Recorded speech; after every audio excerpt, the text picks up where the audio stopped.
everyone. So are there 9 solfeggio frequencies, or only 6? You've probably heard about these mystical tones that supposedly heal the body, repair DNA and raise your vibration, but where do they actually come from? And are all 9 of them legit?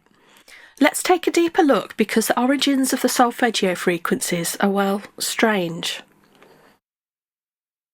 According to the first person to mention these solfeggio frequencies, Joseph Puleo, ND, in the book he co-authored called Healing Codes for the Biological Apocalypse, the original 6 solfeggio frequencies were not discovered through history or science, but through his visions, numerology and hidden messages in the Bible. In the book, which presents itself as non-fiction but is often viewed as pseudoscience or conspiracy theory, Puleo shares a personal story where he sees Jesus and a large angel at the end of his bed while fully awake with his eyes closed. According to him, the solfeggio tones were revealed through divine guidance, intuition and biblical codes, not through any kind of historical or academic method. He stated these frequencies were used in ancient Gregorian chants and claimed they had powerful healing properties. Secondary sources claim the frequencies were suppressed or conveniently lost until Puleo rediscovered them. I could not find the words suppressed, hidden, lost or rediscovered in the book, so it is questionable that Puleo claimed this himself. He does, however, recount trying to research solfeggio at a university in Spokane, Washington, where a clergyman allegedly told him the frequencies were none of his business, and a librarian helping him was told to stop her search. So yeah, it's got that whole forbidden knowledge energy going on. Now here's the actual historical part.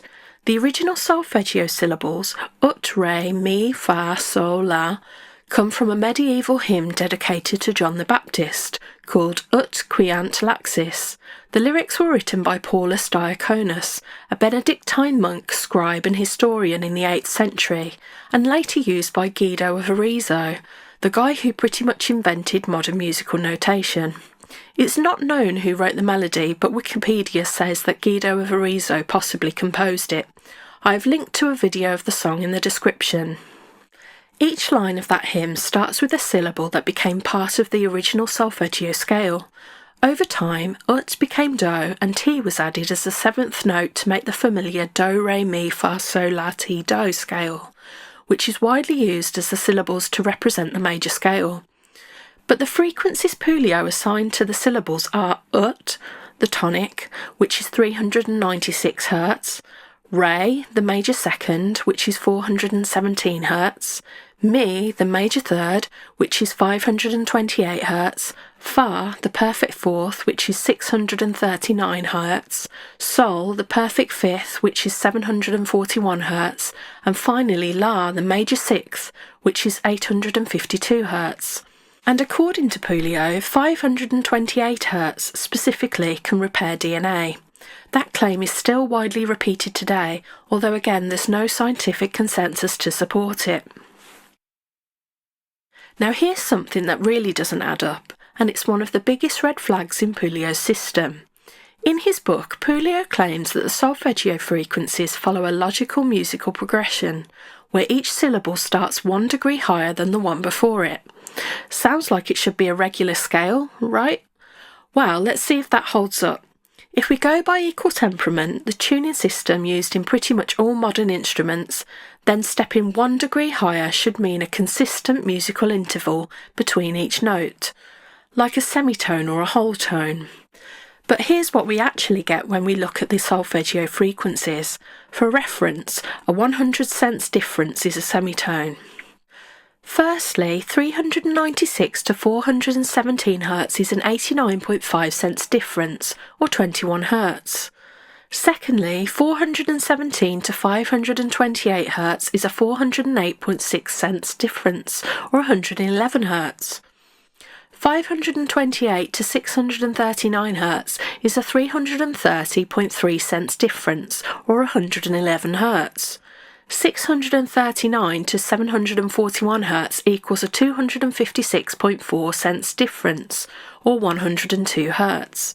And lastly, 741 to 852 Hz is a 241.7 cents difference, or 111 Hz.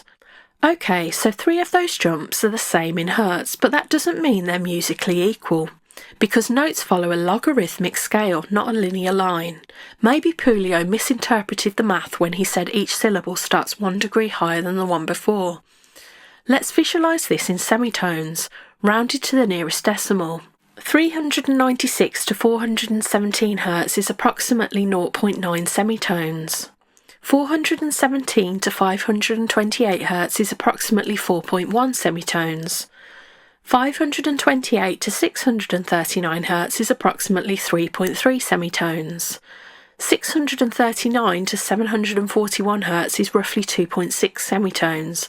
Finally, 741 to 852 Hz is approximately 2.4 semitones. That is not a consistent pattern. In fact, it's kind of all over the place. It certainly doesn't match the major scale pattern of tone, tone, semitone, tone, tone, tone, semitone. For reference, a tone is 2 semitones. In America, they call a tone a whole note and a semitone a half note. So, this idea that the frequencies follow a neat musical progression, one step at a time, just doesn't line up with the math. And remember, these are supposed to correspond with the syllables ut, re, mi, fa, sol, la, which in actual Gregorian chant did ascend stepwise in semitone and tone movements, but those were just syllables, not specific frequencies. So this feels like a case of musical terminology being used in a way that sounds legitimate but doesn't actually hold up under scrutiny.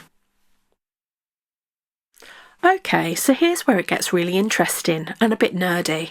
What happens when we compare these solfeggio frequencies to the actual musical notes used in the G major scale? Well, they don't quite line up.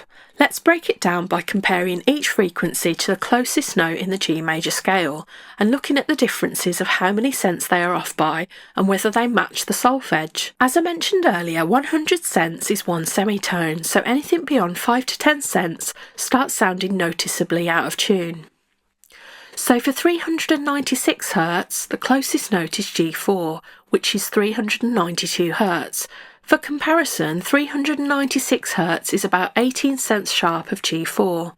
In the G major scale, 396 Hz is a bit off from the tonic, but it's close to G4, so we can still call it near enough for this comparison. Next is 417 Hz. The closest note is G sharp 4, 415.3 Hz, so in comparison, 417 Hz is about 7 cents sharp of G sharp 4. This is close, but in G major, the second note would be A4, which is around 440 Hz.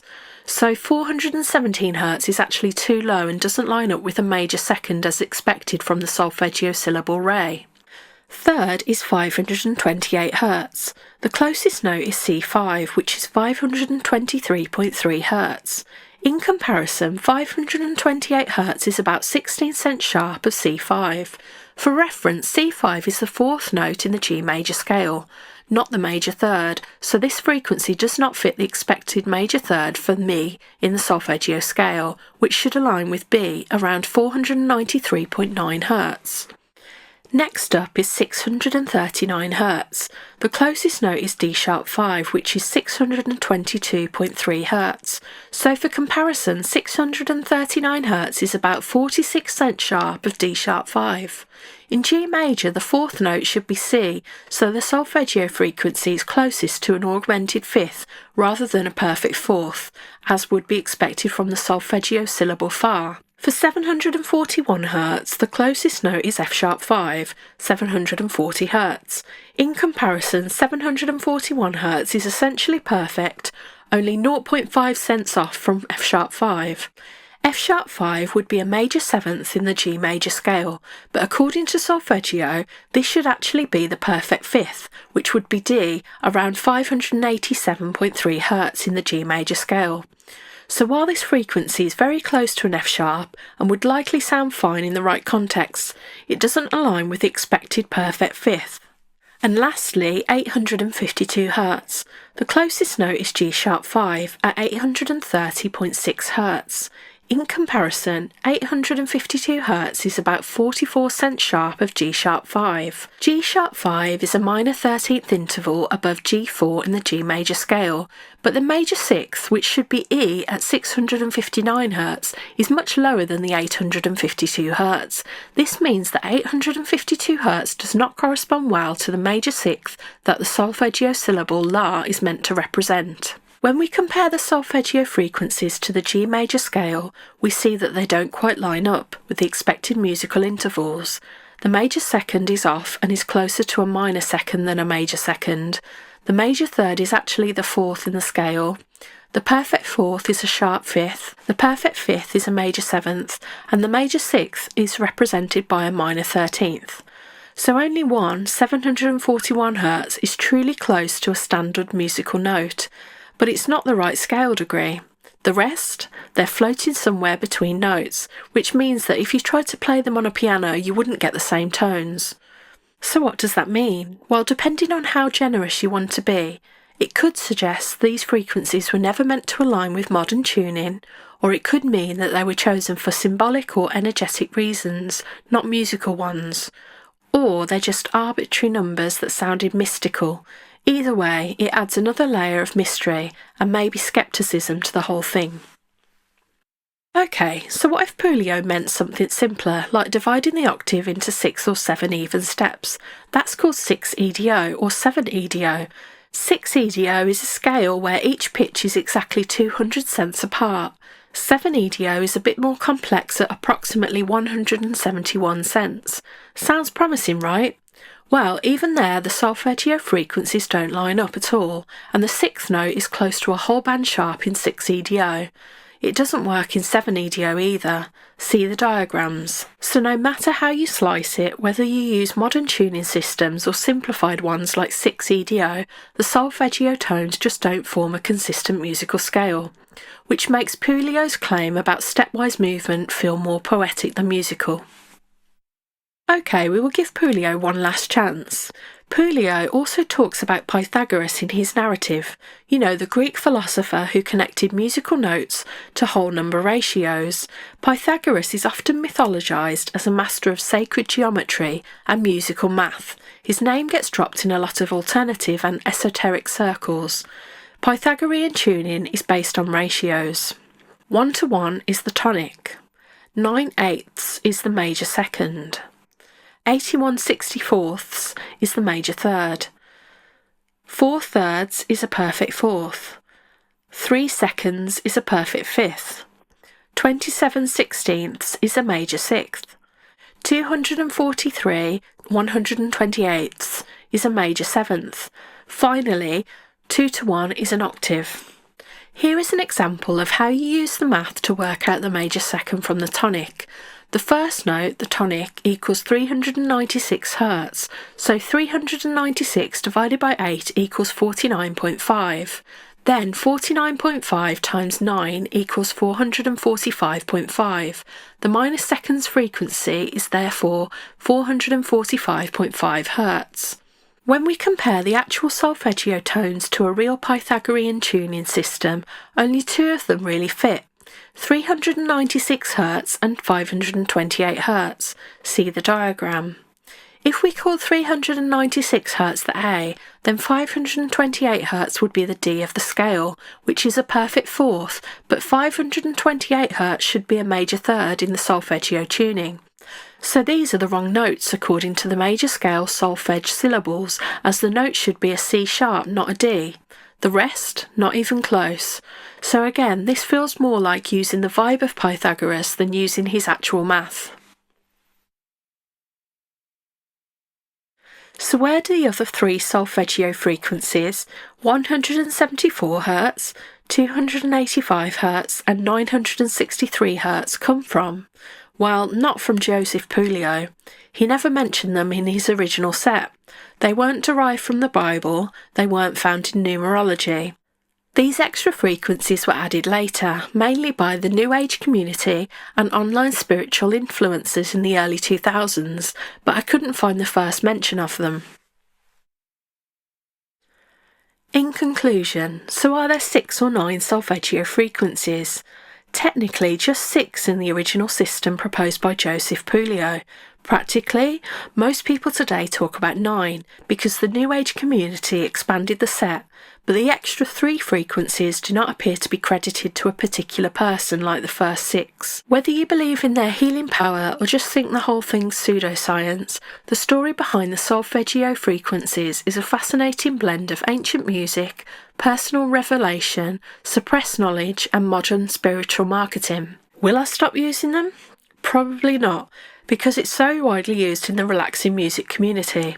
I know I searched for the frequencies to listen to before I knew the origins. It's still music, and music reduces pain and improves mood, even if solfeggio-tuned music doesn't have any extra benefit over standard concert pitch. What do you think? Are these tones truly powerful, or are we just vibing on placebo? Let me know in the comments, and if you found this interesting, don't forget to like and subscribe. Curious how to get all 9 solfeggio frequencies in order in Logic Pro? Check out this video. Thanks for watching and keep questioning everything.